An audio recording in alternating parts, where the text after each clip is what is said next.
Zondag was het Veulens historie herleefd, waarbij werkzaamheden en gebruiken uit vroegere tijden tot leven werden gebracht.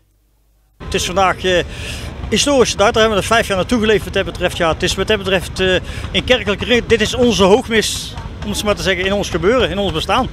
Ja, op de achtergrond zien we allerlei activiteiten. Wat is er zoal te doen vandaag? Wat is er al zo? Je kunt zien dat er is hier ook een perceel met graan dat gemaaid wordt. Ja. Het valt niet mee, want het heeft heel veel geleden van de hagel bij de afgelopen weken. Maar desondanks, het lukt zoals je ziet. Ze krijgen toch het graan bij elkaar. Het wordt gedorsen. Er wordt ook met de hand gevlegeld en gedaan. Nou, dan hebben we dus op het andere terrein waar er ook demonstraties zijn van dansgroepen, een oude veteranensportclub uit vroegere tijd wat dat betreft. Ja. Er komt ook als het goed is een paar keer per dag een echte ouderwetse bruidsstoet langs met paarden en rijtuigen. Heel mooi om te zien. Er is ook een onechte trouwerij geweest ook, ja, dus die hebben we ook gehad.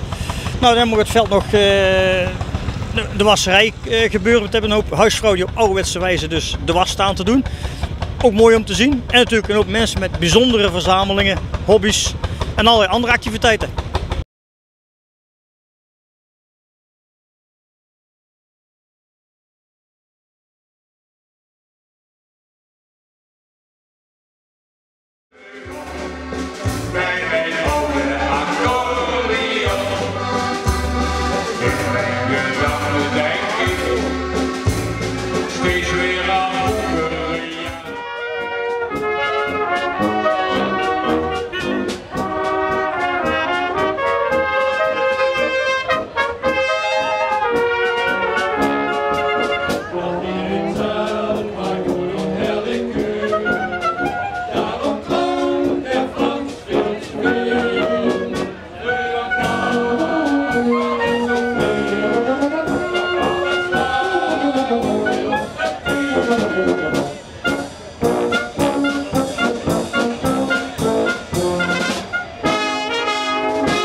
Ik heb het idee dat heel Veulen op de been is vandaag, hè?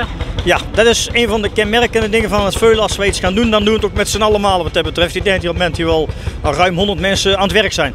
Op de een of de andere manier. Ja. Muziek is er ook voldoende? Ja, muziek is ook voldoende, maar dat is ook een van de dingen waar ik ga hoog in het vaandel staan. Er moet ook optreden zijn van muziekgezelschappen en harmonieën en joekskapellen en al wat iets meer zijn. Ja. En veel publiek, hè? Veel publiek, natuurlijk. Dat is toch het teken voor ons dat we het goed mee bezig zijn, dat het gewaardeerd wordt. En dat is onze grootste beloning, de mensen.